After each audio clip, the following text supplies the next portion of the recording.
Hey, what's up, you guys? So, today I will show you how you can clear reel history on Facebook. So, let's start it.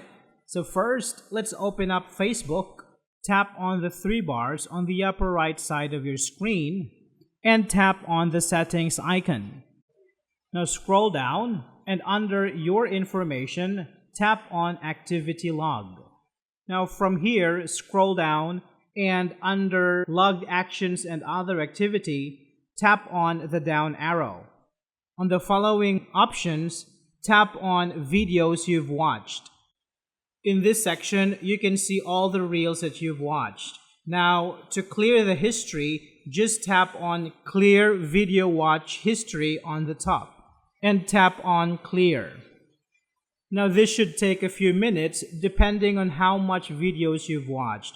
I hope this video is helpful for you guys. Thank you so much for watching, and I will see you in the next one.